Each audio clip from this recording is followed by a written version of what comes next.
Ya gue bakal ngomong bisnis susah gitu loh. Lu baru 2 tahun dapat momentum, lu bilang bisnis gampang, lu coba 5 tahun bisnis susah.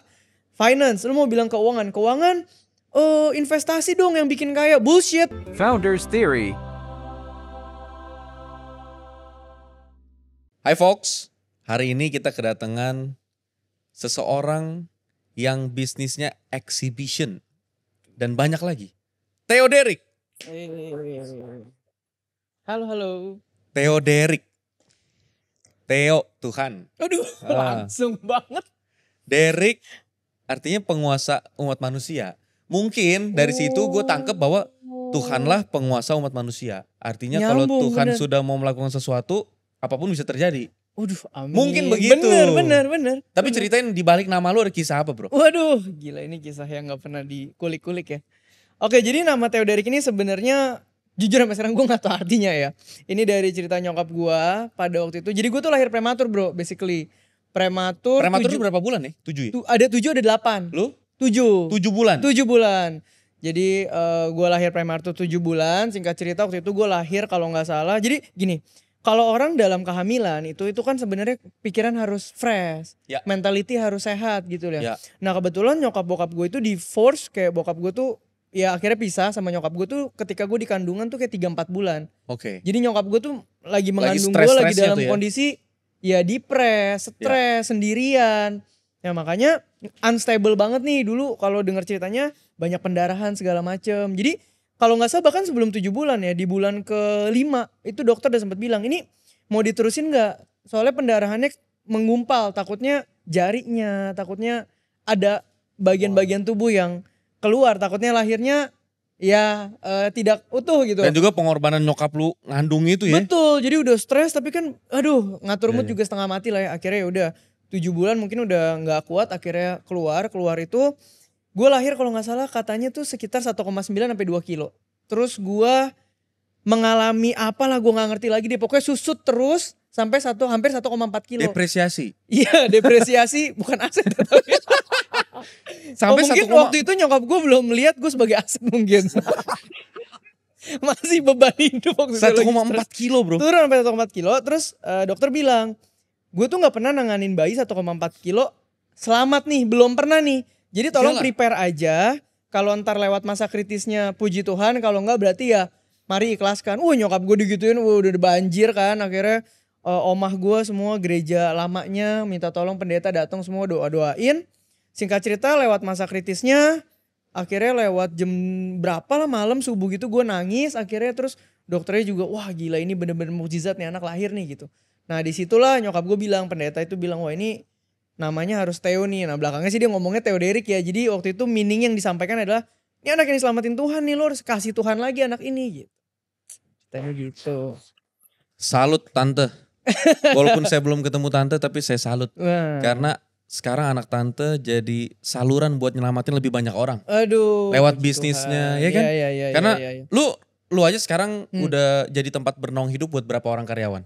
Ya, kalau karyawan mungkin masih small business lah, gue baru hampir 30 lah. Iya, bro, lu kasih kehidupan buat 30 keluarga bro. Iya sih. Dulu nyokap lu pasti gak pernah kepikir. Ini ya nyokap lu mungkin waktu itu mikir hidup aja udah syukur. Iya benar. Sekarang malah memberi kehidupan buat lebih banyak orang. Iya puji Tuhan itu benar. Bro ini 5 menit merinding dikit ya. 5 menit udah ini. Iya ya. Ambil gitar coba kita. Nah jadi ini gue ngelihat soalnya lu kan sering bikin konten, juga masuk podcast bisnis yang gede-gede. Nah gue lihat sisi mana yang mau gue kulik ya kan. Gimana tapi gue lihat sisi inilah yang gue menarik. Gue pribadi nyokap bokap divorce waktu gue usia 3 tahun. Oke. Nah 3 tahun tuh gue juga nggak terlalu kenal bokap. Iya. Pertama kali gue beneran ngobrol, gue nyadarin bokap tuh SMP. Sebenarnya SD bokap pernah datang ke sekolah. Oke. Cuman belum tahu. Intinya gue tuh nggak terlalu ngeh lah waktu itu, kayak apa ya, otak gue kayak belum on gitu. Pasti. Nah pas SMP gue kenal disuruh pelok kan. Jujur aja nih rasanya waktu itu ya seperti melok bapak-bapak yang tidak dikenal. Pastinya. Iya kan kayak. Tapi ya habis itu wah itu prosesnya panjang itu. Kebayang. Wah prosesnya panjang. Tapi buat lu sendiri. Lu pertama kali ketemu bokap jadi kapan? Jadi itu kayak kebagi beberapa periode. Pertama kali itu kalau gak salah gue umur 5-6 tahun. Ada om-om gitu ya datang bawain mainan Power Ranger. Gue masih bilang thank you om gitu. Gue kayak baik banget ya gue dikasih mainan gitu-gitu gitu loh. Baru kayak udah setahun 2 tahun. Ini gue udah lupa-lupa inget ya udah setahun 2 tahun baru dikasih tahu sama omah gue. Jadi anyway umur waktu gue bayi 8 bulan sampai 8 tahun tuh gue tinggalnya sama omah. Gila sama persis lagi sama cerita gue. Sama omah. Jadi nyokap bokap tuh sebenarnya belum in touch banget lah di sana. Belum terlalu inilah. Mama masih berusaha cari duit, cari nafkah gitu. Iya. Nyokap gue jadi SPG motor. Iya, semua. Teller bank. Iya, udah gue sama nyokap sama omah sama opa. Jadi dulu gue panggil omah gue tuh mami. Karena sakinnya kayak ini mami gue nih gitu. Oke. Nah, bokap kayak gitulah singkat cerita. Ya udah sepanjang gue SD SMP SMA adalah kayak ketemu atau apa tapi ya udah gitu loh memang tidak bisa align lagi gitu loh. Ya udahlah yang penting kita mengakui bahwa lah nggak ada bokap kan juga nggak ada gue hari ini gimana pun ya udah kita hargai hormati orang tua ya udah gitu aja lah. Waktu gue masih naif ya. Kayaknya waktu gue SMP awal-awal. Gue tuh pernah ditanya sama bokap. Nanti ulang tahun mau apa? Terus gue bilang, kalau aku mau sesuatu papa pasti gak bisa penuhin. Waduh. Gue sama adek gue udah lihat-lihatan. Oh maksudnya itu. Nah di situ gue pertama kali belajar loh. Bahwa dulu gue mikir, gue pengen hadiahnya apa. Udah papa mama nyatu lagi aja. Waktu gue masih naif. Iya, kebayang. Tapi waktu gue mikir, tapi sekarang gue punya mama lagi dan papa lagi kan masing-masing nikah lagi kan. Lah itu mama papa gue juga dan masing-masing udah punya anak juga. Itu adik-adik gue juga. Jadi pikiran gue adalah kalau misalkan mereka pisah nikah lagi buat penuhin hasrat gue, keinginan gue, yang mana juga nggak mungkin sih. Cuman gue ngorbanin adik gue yang di pihak sana sama adik gue yang di pihak sini kan. Wah itu cukup pertama kali gue ngerasa ini sebenarnya siapa sih tersangkanya nih? Karena gue ngeliat nyokap gue pun sama bokap gue juga korban mungkin didikan orang tua mereka. Pasti. Terus gue pikir ujung-ujungnya masa mau nyalain Tuhan. Tarik lagi sampai Adam Hawa emang. Iya. Jadi salah siapa? Salah ular kan. Tapi poin gue adalah jadi dari situ yang gue pelajarin bokap selalu bilang kamu dapat hidup yang sulit dan berat. Tapi pasti membentuk kamu jadi orang yang dewasa katanya. Betul. Di situ makanya gue jadiin pelajaran hidup pokoknya mau manis, mau pahit, mau asem, mau asin, jalanin aja udah. Pelajaran ya. Nah gue liat lu jadi orang yang sangat kuat juga. Tapi pertanyaannya adalah apa nih? Struggling dalam hidup lu sebagai seorang founders, lu kan punya bisnis ada Byte Project. Byte Project tuh kayak bikin exhibition pameran di mall-mall ya. Big Avenue, CP, Kokas ya. Pokoknya semua mall gede lah. Iya. Jadi kalau lihat mall-mall gede ada pameran-pameran di mall. Nah ini nih bosnya ini. Waduh. Nah jadi bikin pameran-pameran di mall. Iya. Terus ada juga studio akronim itu kayak digital marketing agency lah gitu ya. Creative agency lah, digital marketing partnya. Creative agency. Iya. Jadi ada ngomongin sosmednya. Betul, brandingnya. Terus ada Coffee Meets Talk. Coffee Meets Talk itu media finance dan community. Jadi membangun usaha. Menurut gua nih, ini menurut gua gak tahu apa yang lo alamin. Membangun usaha itu sangat berpengaruh ke mental kehidupan sehari-hari. Pasti. Mental kehidupan sehari-hari sangat berpengaruh ke bangun usaha. Pasti. Jadi yang orang banyak nggak tahu adalah orang cuma bilang dia mah bisa bikin konten gitu segala macam. Iyalah orang dia kuliah di Prasmul, ya kan kuliah di Prasmul. Betul. Ya kalau ngomongin kuliah bisnis kita harus bilang Prasmul tuh one of the best di Indonesia. Betul. Ya pantas aja lu bisa bangun bisnis ya lu nggak usah kasih teori-teori lah orang tua lu juga bisa kasih lu segala-galanya. Lah yang mereka nggak ngelihat kisah di belakangnya adalah nih gini, gue pakai satu pertanyaan. Menurut lu bisnis bisa gak dibangun tanpa modal? Masalahnya sebelum itu ya kita harus bilang dulu manusia itu nggak ada yang nggak punya modal. Nah itu modal itu kan gak cuma duit. Iya, waktu, kenalan, specific skill, knowledge, culture yang orang tua dari dulu tanamkan, tante yang jago masak itu kan semua modal. Questionnya adalah kita belum tentu bisa melihat itu sebuah modal. Nah problemnya di situ. Langsung dalam baru di 5 menit pertama nih. Nih ya ngomongin tentang modal adalah gue tuh waktu denger Indra Kents bilang miskin itu privilege, gue tuh mikir sejujurnya gue setuju. Iya bener. Karena menurut gue miskin itu privilege dalam artian apa? Miskin itu ngasih kita kesempatan buat dapat struggling yang gak pernah didapetin sama orang kaya. Iya bener. Waktu gue ngerasain turun berat badan kayak 5-7 kilo. Gara-gara benar-benar kagak ada duit buat beli makan. Jadi makan sehari sekali gue. Itu padahal waktu cuma 2 minggu loh. 2 minggu pas corona. Itu semua job cancel. Ya sebelumnya lagi gue juga pernah ngalamin banyak hal berat gitu ya. Cuman di situ gue ngerasa buat gue ya miskin itu privilege. Maksudnya adalah keadaan susah itu harus kita ngomong itu pun satu hal bagus yang dikasih sama pencipta gitu ya. Miskin itu privilege kalau lu udah bisa terima bahwa kondisi lu miskin dengan hati yang tenang. Kalau lu masih ada ekspektasi kenapa gue begini, kenapa gue begitu, lu gak bakal bisa lihat itu privilege sih. Aduh, nih kalau kita lanjutin terus nih ya, ini kagak jadi sharing nih, gak jadi founders theory nih. Ini jadi, nih tapi poin gue gini. Waktu itu akhirnya gue ngerasa ya, makanya kenapa gue pertanyaan pertama buat Theoderik adalah pertanyaan gue adalah apakah orang bisa bikin bisnis tanpa modal? Jawabannya tidak mungkin orang bisa bikin bisnis tanpa modal tuh tidak mungkin. Tapi modal bukan cuma duit. Betul. Ini tangan, betul. Modal. Mulut, modal. Kemampuan lu networking, modal. Negosiasi. Nggak, kita kadang-kadang gue mikir, gue kenapa ya punya kemampuan apa yang gue punya sekarang, misalnya kemampuan ngomong. Ya mungkin gara-gara waktu itu gue ngalamin berbagai kondisi peristiwa yang mengharuskan gue harus belajar ngomong. Betul. Jadi intinya menurut gue, apapun itu sebenarnya bisa jadi modal gak bisa jadi modal, tergantung kita. Betul. Kalau bahasa ininya, gak ada di dunia ini namanya berkat ataupun kutuk. Hal positif bisa jadi kutuk. Kalau nggak dijadiin hal yang baik, contoh lahir jadi orang kaya, itu berkat atau kutuk? Tergantung. Itu bisa jadi kutuk, bisa jadi berkat. Seringnya malah jadi kutuk gara-gara lahir jadi orang-orang kaya malah lembek generasi strawberry.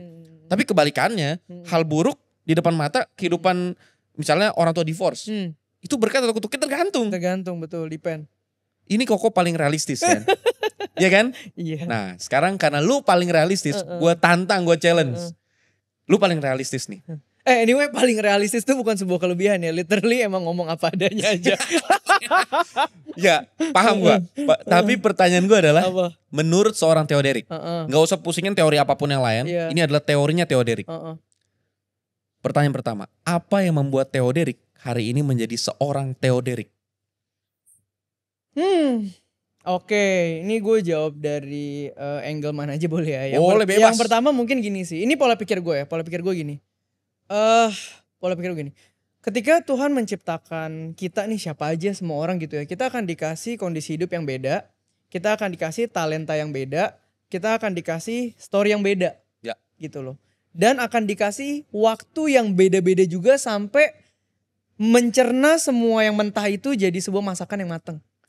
Nah itu beda-beda tuh tiap orang.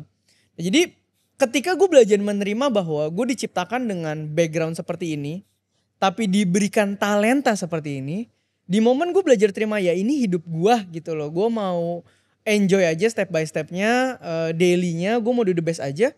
Pelan-pelan kiri dan kanan ini tim mulai elaborate. Yang kayak tadi lu bilang, lu bisa A, oh ternyata karena backgroundnya kemarin begini. Lu bisa ngelihat B, oh karena kemarin begitu. Oh lu bisa begini karena ini. Nah jadi satu hal yang gue pegang adalah ini tuh sebenarnya Tuhan gue waktu nyiptain gue udah tahu arahnya kemana gitu loh. Dia udah tahu ini. Ya dia tinggal nunggu gue step by step makin dewasa makin mateng. Terima semuanya, aduk sampai jadi masakannya. Nah itulah yang membuat gue sekarang kalau mikir gak jauh. Gue mikir daily banget. Jadi bener-bener kayak orang kadang nanya gue gini, Kok lu kelihatannya orangnya slow living, happy-happy aja tiap hari ya?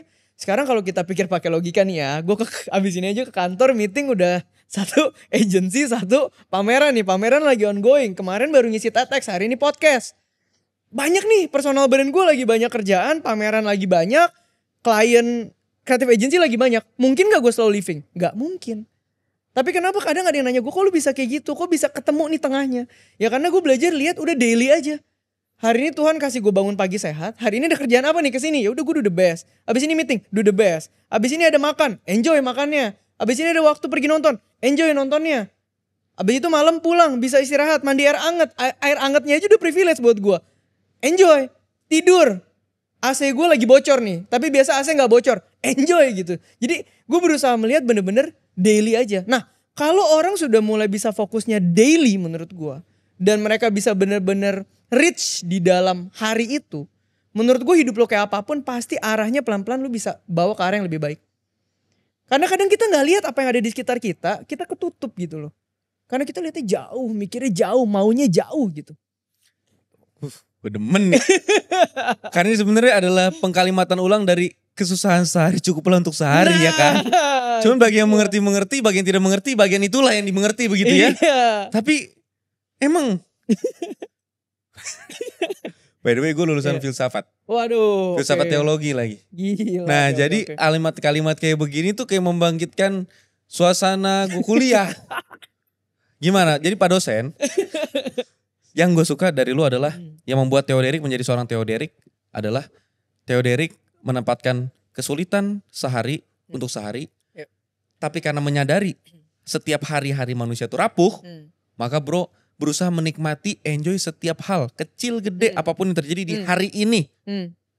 Karena pengalamannya adalah Bro Derek ngalamin kondisi di mana waktu itu bisa hidup aja udah luar biasa. Bener. Jadi dengan begitu semua hidupnya mengarahkan bahwa udah hari ini hidup aja udah luar biasa. Apapun yang terjadi di hidup bersyukur aja. Betul. Bersyukur itu menurut gue bisa negatif bisa positif. Karena lu kok paling realistis. Kok realistis lah gitu ya. Bersyukur nih. Ada orang bersyukur jadi kayak lu. Bersyukur. Udah apa aja bersyukur. Yang penting kita lakukan yang terbaik. Ada orang bersyukur. Udah bersyukur aja. Gak ada kerjaan. Ya udah bersyukur aja. Tapi dia gak nyari kerjaan. Karena bersyukur. Itulah kenapa kelompok negara ateis sering banget nyerang kelompok negara yang beragama. Dengan bilang tuh lihat. Semakin negaranya beragama, negaranya makin miskin. Pasti. Nah, karena dianggapnya agama tuh candu masyarakat. Nah gue bingung, apakah iya begitu? Faktanya kan nggak begitu. Contoh sekarang satu kata aja yang tadi lu ngomong, bersyukur. Gimana dari sudut pandang lu, kenapa dari satu kata bersyukur ini, orang bisa jadi ada yang produktif, ada yang malah jadi makin malas banget. Karena bersyukur aja, udah bersyukur. Dari sudut nah pandang. ini tergantung background setiap orang perjalanannya gimana, maka definisi sebuah kata bisa beda-beda nih. Kenapa bersyukurnya gue jadi kayak gini? Karena kalian harus tahu, gue tuh Virgo guys gitu ya. Gue tuh Virgo guys, Virgo tuh perfeksionis. Gue tuh ya you name it lah, perfeksionis, overthinking, planning lagi. Jadi gue tuh bukan orang yang daily basically. Gue orang yang dulu waktu semester 7 kuliah, waktu di Prasmul tuh ada ini ya, ayo belajar bikin CV. Latihan, interview, persiapan jadi profesional. Gue orang yang ngitungin. Kalau gue udah lulus nih tahun depan kerja kira-kira gaji UMR segini ya. Katakanlah standar Prasmul naik dikit gitu ya.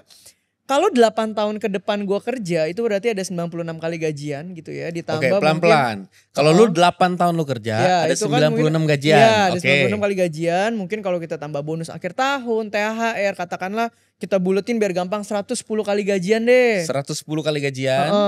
Asumsi tiap tahun misalnya gaji gue naik 5-10%. Oke. Nah pokoknya intinya adalah gue tuh orang yang ngitungnya sampai situ. Gue pernah jadi orang yang kalau 8 tahun lagi gue begini kerjanya cuma segini, gimana ya nyokap gue, gimana ya hidup gitu. Jadi gue orang bisa overthinking buat urusan 8 tahun ke depan, padahal sekarang lagi diajarin cara bikin CV nih. Gue tuh pernah di situ. Gue pernah di situ berjalan, ternyata jalan gue malah bukan profesional jadi entrepreneur. Ternyata yang gue hitung kemarin kok 4 tahun penghasilan gue dikasih sama Tuhan 6 bulan. 4 tahun penghasilan 6 bulan ya. 1M lu bisa dapetin dari 6 bulan konten. Itu 6 bulan konten. Itu yang kemarin ya. Ini beda lagi. Jadi waktu event pertama gue tuh kan punya tabungan itu dari, jadi gini ya. Mungkin teman-teman harus nyambungin dulu. Kok bisa single parent katanya hustling kok masuk Prasmul? Iya juga. Iya kan? Logiknya di mana? Oke. Gue orang yang sebenarnya susah banget. Ya susah, tapi bukan yang kayak telur asin bagi 4. Ya lu bagi 2 lah gitu ya. Bagi 2 lah. Makan nyokap tuh kayak ikut keluarga kerja tapi bukan yang profesional. Jadi bener-bener lewatin hari cukup gak cukup. Tapi harus ada gua yang cari duit juga. Jadi gue juga sekolah bukan di sekolah orang susah. Gue sekolah di penabur. Tapi gue sekolah di penabur karena dapet tes pengurangan uang sekolah. Berapa persen pengurangannya bro? Kalau cuma ngurang 10% gak ngaruh. 70%. 70%? Iya. Jadi waktu gue kelas 3 SD tes di Prasmul di challenge kan. Kalau emang jalan lu di sini tes matematika dapat 9, tes BI bahasa Indonesia dulu dapat 8. Pas gue 9 sama 8. masuk. Jadi terus dengan kondisi single parent, dulu kan ada surat keterangan susah dari gereja. Ya kan? sama aku juga pakai. Nah, pakai itu udah pasti tuh. Ya udah, itu bisa jalan begitu. Begitu ke Prasmul, nah gue tuh udah punya tabungan. Jadi gue tuh biasanya ada dagang-dagang ke teman segala macam. Nah di Prasmul pun dagang-dagang gitu ya. Ini gue nggak ceritain detail lagi ya. Ya lu awal bisnis tuh 15 tahun usia lu kan? Cari duit. Ya. Kita nggak bisa ngomong bisnis lah, dagang lah. Ya, betul. Ya akhirnya singkat cerita semester 6 semester 7 gue tuh ada tabungan 50 sampai 55 juta. Dari dagang kue lapis, iya, dari dagang kue lapis, dagang power bank, semua dah. Pokoknya kalau temen gue anak Prasmul pasti tahu semua dah. Gitu, pokoknya lu mau cari apa aja, cari ke Theo gitu.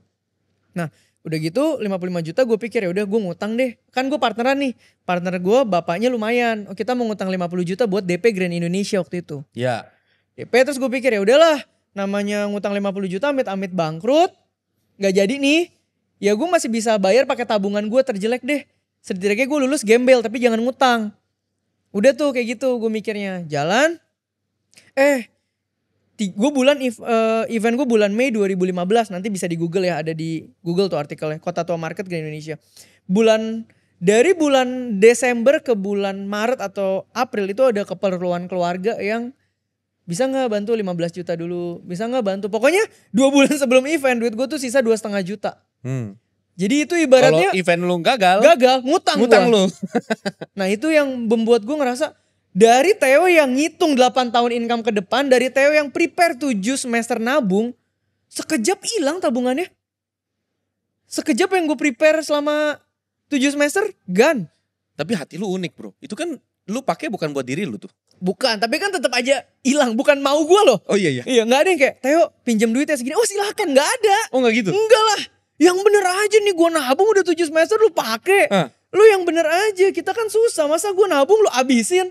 Ya pasti berontak dong namanya anak artinya muda. Pakai untuk keperluan rumah tangga yang tidak mungkin tidak gitu kan? Tidak mungkin tidak, karena cuman gue kan single parent single son. Jadi anaknya tunggal, gue nggak bisa bagi kemana-mana, udah gue doang. Ya udah di detik itu event gitu ya, event berjalan. Gue juga masih event pertama. Gue punya 110 tenan tuh ya, tenan F&B tuh ada sekitar 40. Acara mulai jam 10 nih, 9.57 listrik belum nyala. Aduh.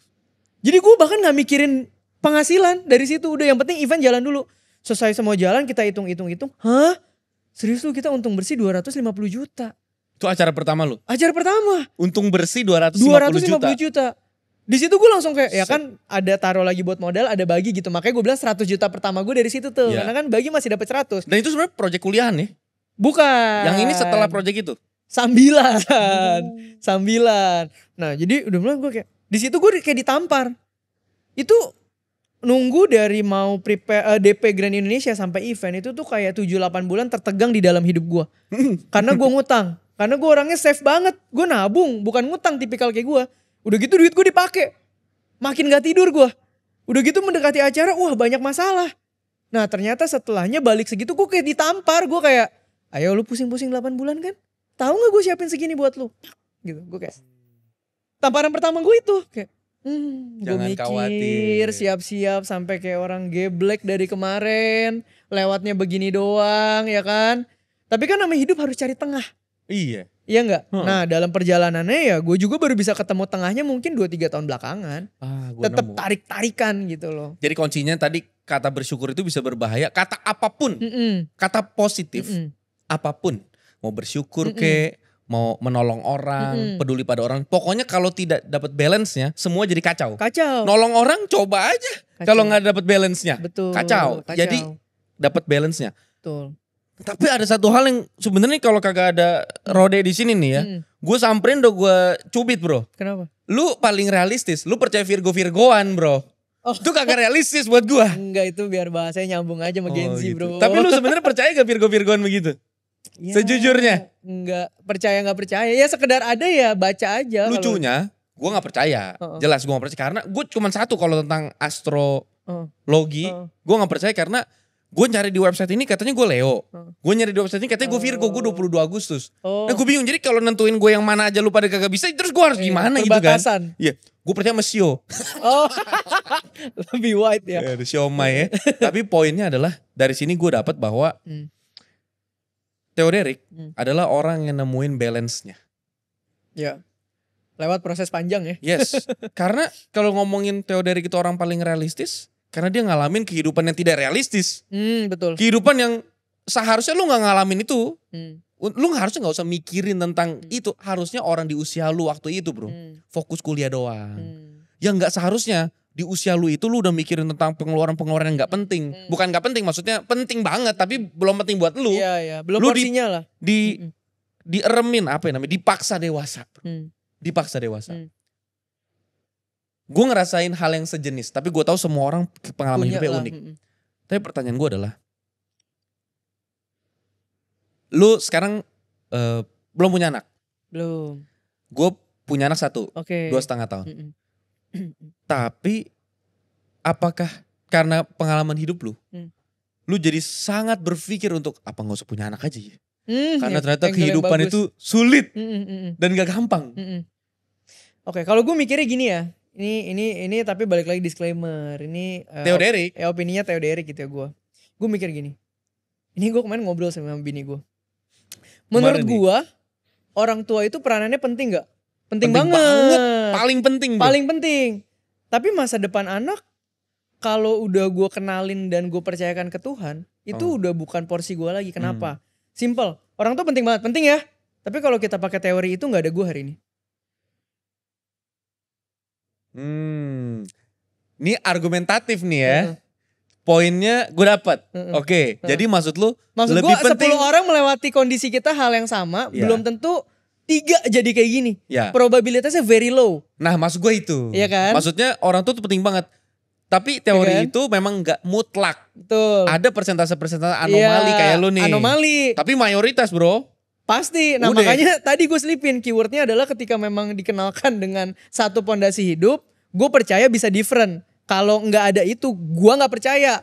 Probability very low. Nah maka ketika gue ngobrol sama bini gue, sebenarnya dulu ada ketakutan kayak, kita nggak ada figur bokap, terjadi bokap ngapain? Iya. Mana yang boleh, mana yang enggak? Kayak apa sih bokap nggak tahu gitu loh. Kayak bisa terlalu manjain. Nggak bisa. Malah bisa terlalu kerasin. Nggak bisa.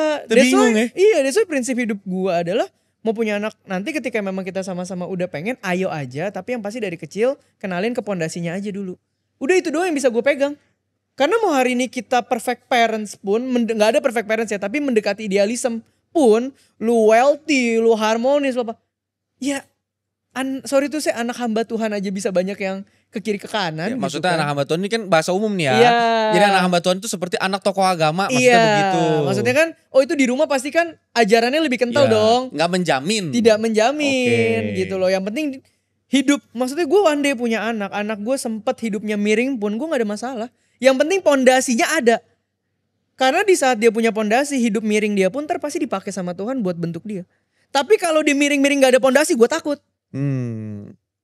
Paham. Gitu.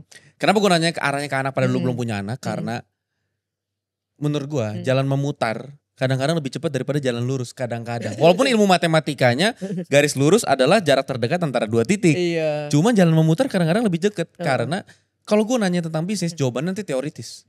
Tapi dari sini menurut gue cara pandang lu dan cara pemeliharaan lu tentang anak lu, itu pasti cara yang sama yang lu praktekin ke bisnis lu. Oh bener. Nah jadi di bisnis, gue yakin lu akan lakukan yang terbaik. Tapi dari pengalaman hidup lu akan bilang, ya udah gue serahin ke yang di atas, yang maha kuasa. Iya bener. Menarik. Orang ada yang nanya gue, kok lu 6 bulan dapat follower Instagram sama TikTok 400.000 ongoing barengan gimana caranya? Ya jawabannya apa, mana gue tahu. Gue cuma bisa ceritain purpose gue begini, ya berarti emang jalannya udah titik. Oke, ini makin seru nih. Karena biasanya kita tuh ngomongnya di batas how dan what. How, what, ya itunya how, pasti what, ada, kita kan evaluate ya. Paham. Tapi kalau lu mau being honest, lu tahu nih semuanya, oke lu punya what-nya nih, lu punya how to do-nya. Gue balikin lu deh kemarin. Iya, bisa coba lagi dengan cara yang sama. Jadi gak? Belum tentu. Iya. Jadi sekarang gue masuk lebih dalam ke why-nya. Boleh. Biasa soal pertanyaan yang lu jawab di konten lu kan semua tentang how tips. Ya itu memang harus begitu lah. Betul.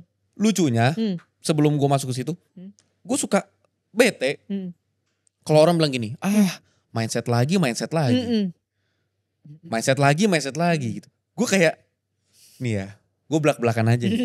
Lu mau suka gak suka terserah. Gue gak punya buku, gue gak punya kelas. Jadi lu gak bisa beli buku gue dan gak bisa masuk kelas gue juga, gue gak ada. Poin gue adalah, menurut gue ya, mindset itu paling penting daripada skill set sama tool set. Memang. Tapi gue paham kalau lu pada sering ketemu motivator-motivator yang terlalu mindset ngawang-ngawang dan segala macam. Jadi mungkin itu lu bikin lu gak suka. Tapi ngeliat gak orang ateis yang ngeliat oknum tokoh agama yang manfaatin agama buat kepentingan pribadi dia jadi benci sama agamanya, kan ngaco dong. Terus dia bilang udah gue ateis aja, orang agama gak ada yang bener. Lu jangan ngelihat 1-2 oknum terus begitu. Sama mindset.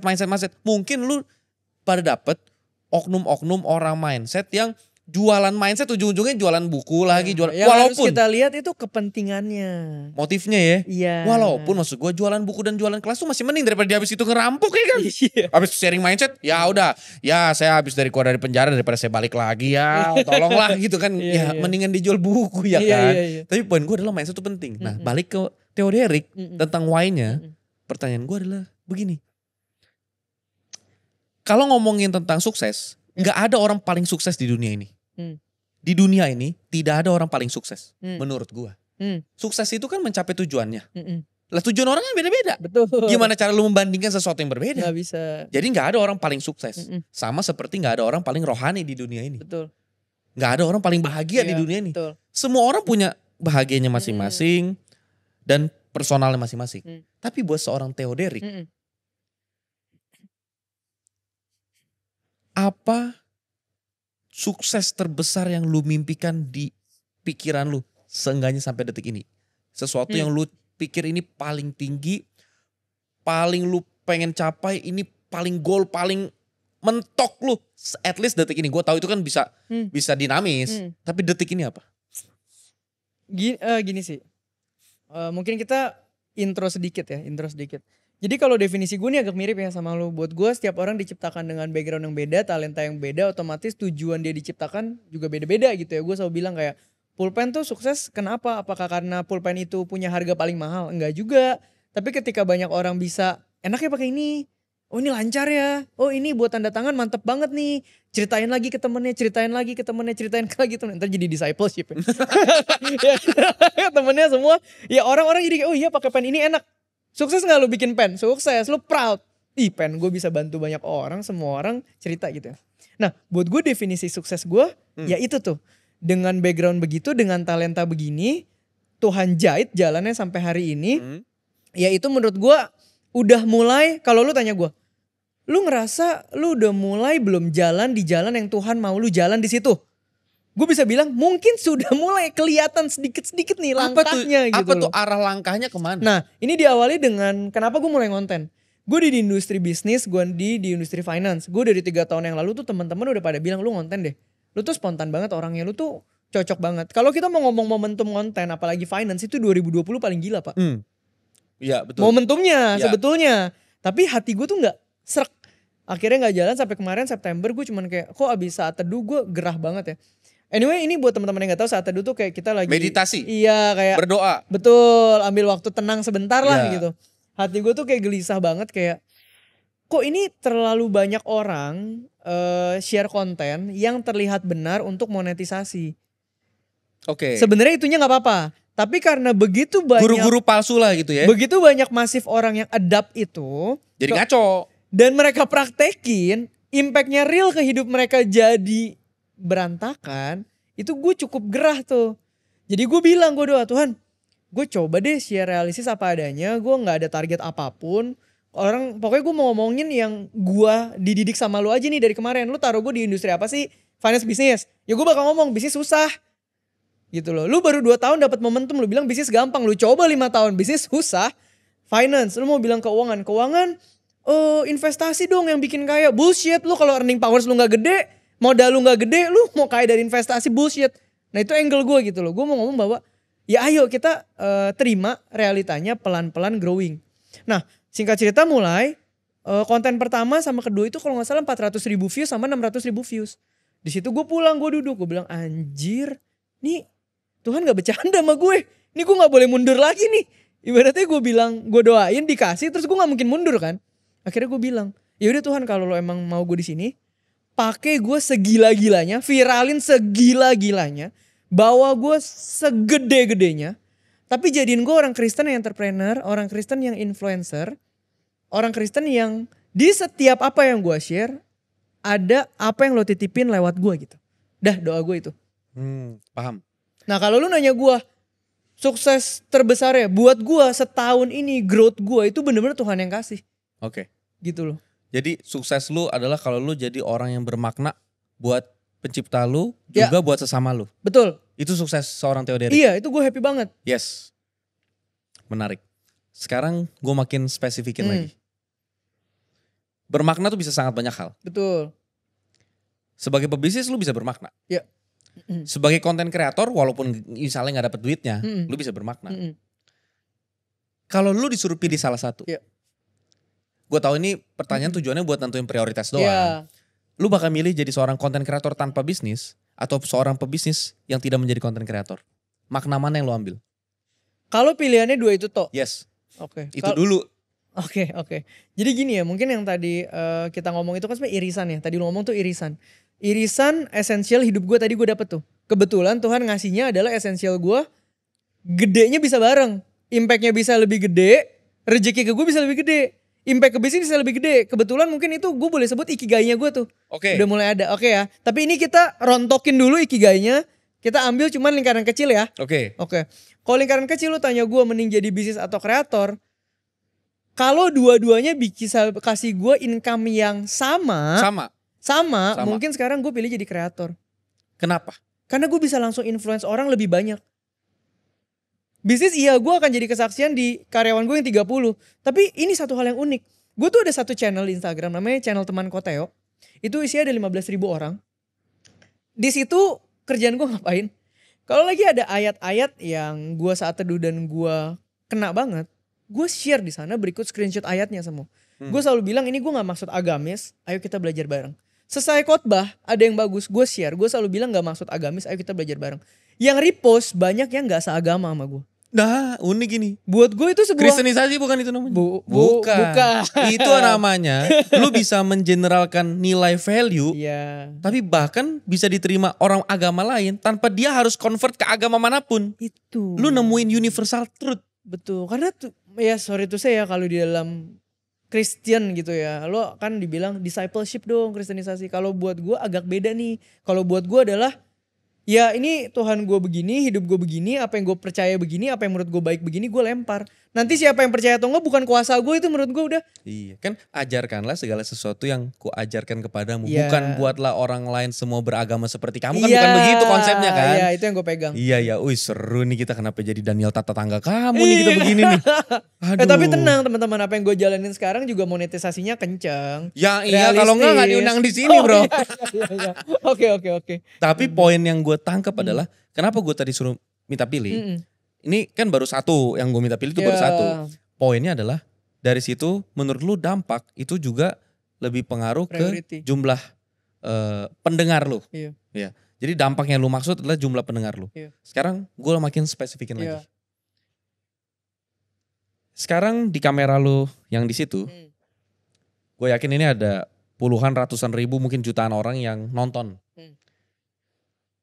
Tapi gue akan spesifikin ke orang-orang yang ngalamin broken home. Oke. Seperti yang lu alamin. Banyak seperti yang gue alamin. Sangat banyak.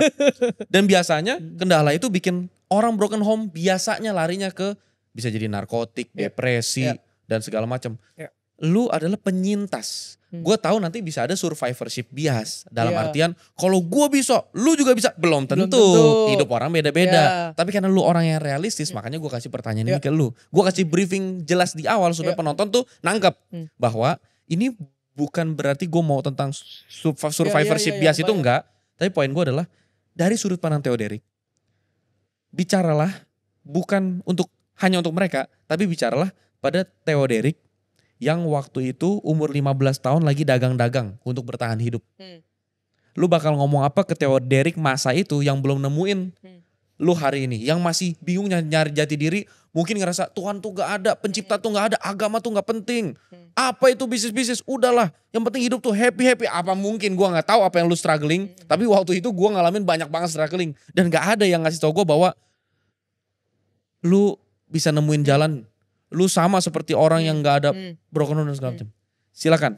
Nah, ini mungkin buat yang banyak yang gak tahu juga ya. Jadi umur-umur gua kuliah itu kan sebenarnya udah lumayan tadi ada tabungan. Nah ini mungkin buat cindo-cindo yang background agak kurang, kalian harus tahu ya. Gue tuh tinggal di area Mangga Besar guys. Mangga Besar itu kalau kalian bahasa halusnya adalah red districtnya Jakarta. So buat gue yang hidupnya sendirian megang duit di usia muda tuh sangat dekat sekali, lewatin gereja gue dikit udah klub malam itu guys. Ya, jadi apa yang gue pengen bilang adalah yang pertama gitu ya, mungkin ya nanti ada poin berikutnya ya. Yang pertama dulu gue pengen bilang mungkin ke diri gue yang dulu adalah bro chill, Tuhan lu tuh lebih gede daripada ini gitu loh. Jangan terlalu blame diri lu, jangan terlalu over pressure diri lu, jangan terlalu tekan diri lu buat semua hal yang lu ngerasa ada di dalam kontrol lu. No, you don't have control at all gitu loh. Everything's gonna be alright gitu. Itu yang pertama.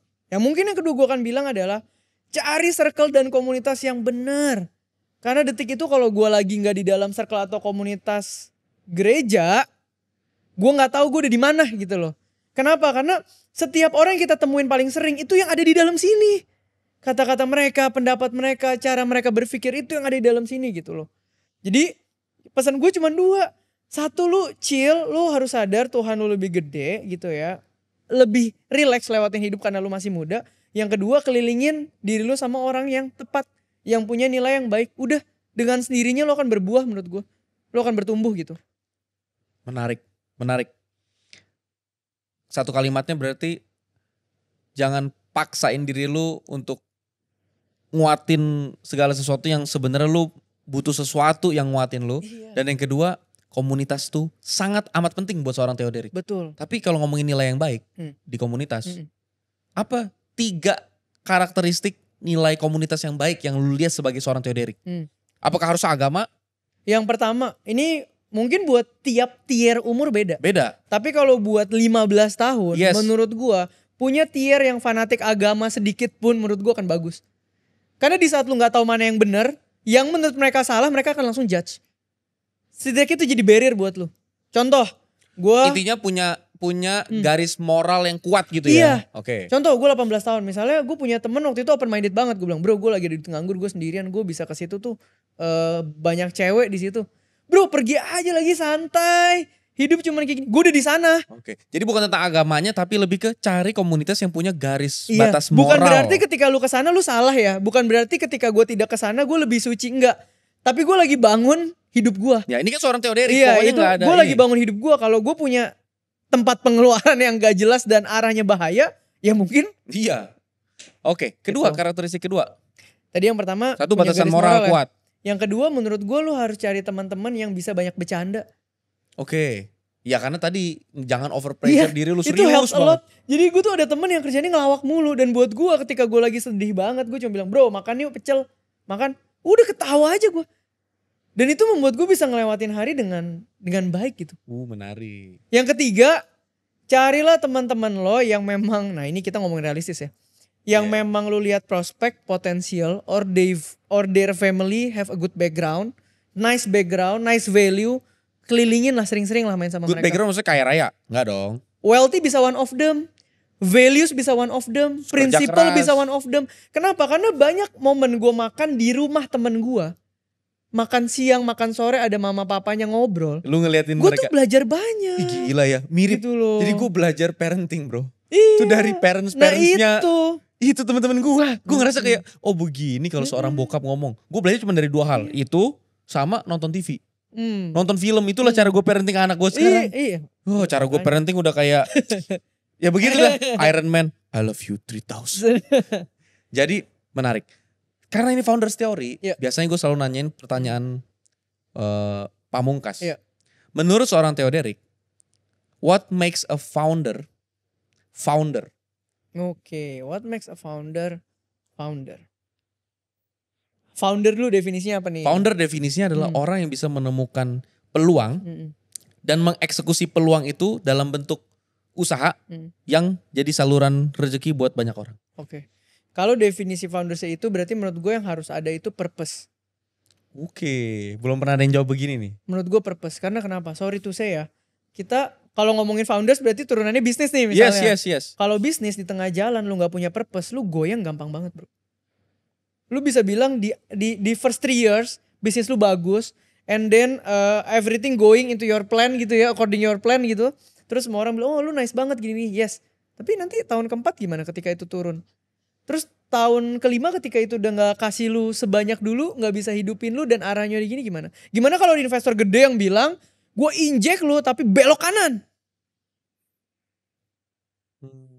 Indian lu bukan jadi founders dong. Lu sesimpel jadi orang yang jalan bisnis yang ketika kondisinya turun lu juga mau survive kan? Dan statement itu gak valid. Tapi kalau lu punya purpose di awal, biarpun kondisi realistisnya lu butuh mereka, lu akan cari titik tengah. Di mana idealisme lu mungkin bisa lu kurangin tapi gak lu buang.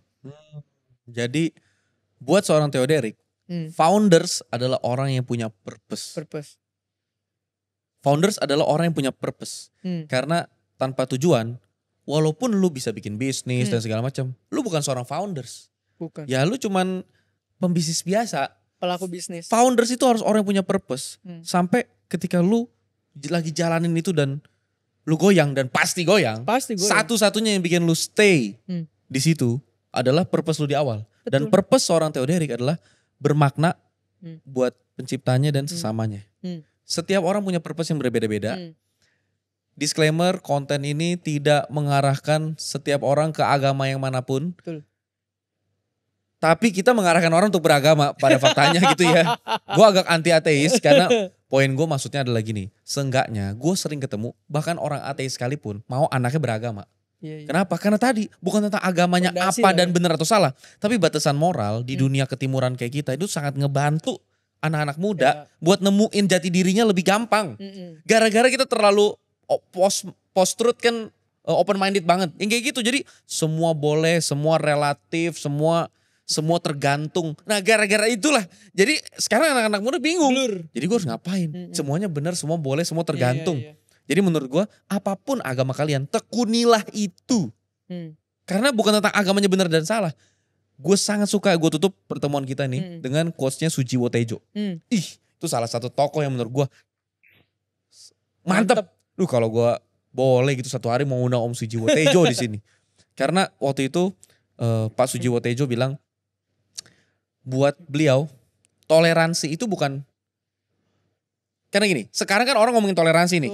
Toleransi itu biasanya jadi ya udah kamu agama kamu kan jalanin, saya jalanin, tapi saya tahu saya yang benar. Mereka salah.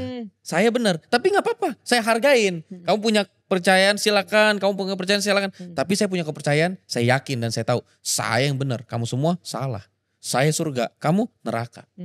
Sujiwo Tejo bilang gini, harusnya toleransi itu bukan begitu. Toleransi itu adalah kamu punya kepercayaanmu, jalanin. Saya punya kepercayaan saya jalanin. Saya berharap satu hari nanti kita bertemu di kekekalan yang sama. Nah ini bahasa yang udah gue terjemahin ke gue ya. Tapi poinnya adalah bukan menerima sambil menyumpahi bahwa lu abis lu pasti lu. Guan yang benar. Tapi sambil menerima dan memberi ruang untuk saya akan berusaha mencari terus tentang kebenaran di dalam diri saya dan sesuai keyakinan saya, kamu juga demikian. Saya berharap satu hari kita bertemu di tempat tujuan yang sama. Dan tempat tujuan itu apapun penyebutannya, saya yakin itu ada. Saya yakin kita tuh tidak tiba-tiba jadi manusia, pasti ada pencipta kita. Nanti kita bahas lain hari dengan lebih detail. Tapi hari ini Theo-Derek, thank you banget. Thank you banget hari bro. ini udah jadi kesaksian hidup lu. Ngasih semangat motivasi buat puluhan, ratusan ribu orang, mungkin jutaan orang. Dan hari ini kalau tante, mamanya Theo-Derek nonton, tante siapa namanya? Tante Heni. Tante Heni, kalau Tante Heni nonton hari ini, Tante Heni sudah melahirkan seorang anak bernama Theo-Derek. Yang menurut saya sekarang dan seterusnya akan terus menjadi makna dan saluran rezeki, saluran berkat buat banyak orang. Amin. Dan rezeki yang bukan hanya memberi makan hari ini, tapi memberi makan sampai selamanya. Amin. Sampai ketemu lagi, bye folks.